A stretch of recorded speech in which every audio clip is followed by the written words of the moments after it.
నటసింహం Nandamuri Balakrishna career లో మొదటి రోజు కలెక్షన్ల పరంగా 50 కోట్లకు పైగా గ్రాస్ ఓపెనింగ్స్ ని సొంతం చేసుకున్న సినిమాలు వీరసింహారెడ్డి అలాగే డాకుమారా సినిమాలు. వీటితో పాటు అఖండ 2 కూడా ఉన్నంతలో 50 కోట్లకు చేరువయ్యే రేంజ్ ఓపెనింగ్స్ ని సొంతం చేసుకోగా వీకెండ్ 3 డేస్ కలెక్షన్ల పరంగా చూసుకుంటే మాత్రం మంచి జోరును చూపించింది అఖండ సినిమా. మిగిలిన సినిమాలతో పోల్చితే మిక్స్డ్ రెస్పాన్స్ ను సొంతం చేసుకున్నప్పటికీ కూడా కలెక్షన్ల పరంగా all time second best collection ను వీకెండ్ గాను నమోదు చేసింది ఈ సినిమా. 2 ఏళ్ల క్రితం వచ్చిన వీరసింహారెడ్డి బాక్సాఫీస్ దగ్గర 3 రోజుల్లో ఓవరాల్ గా 83.8 కోట్ల రేంజ్ లో గ్రాస్ మార్కును అందుకోగా షేర్ పరంగా 44.5 కోట్ల వరకు షేర్ మార్కును అందుకుంది.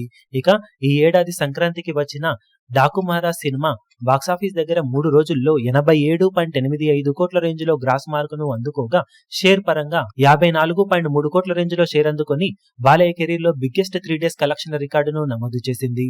ఇక ఇప్పుడు ఆడియన్స్ ముందుకు వచ్చిన అఖండ 2 సినిమా 3 రోజులలో 51.45 కోట్ల వరకు షేర్ ను 85.9 కోట్ల వరకు గ్రాస్ ను వసూలు చేశాయి.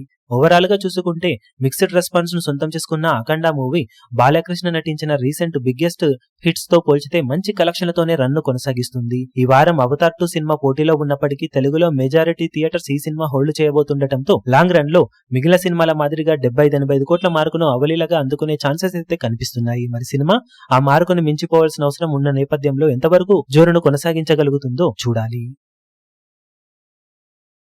ఈ వీడియో మీకు నచ్చినట్లయితే లైక్ చేయండి, షేర్ చేయండి, ఛానల్ ను సబ్స్క్రైబ్ చేయడం మాత్రం మరవకండి. ఏ చిన్న అప్డేట్ ను మిస్ అవ్వకూడదు అనుకుంటే బెల్ ఐకాన్ ను ప్రెస్ చేయండి.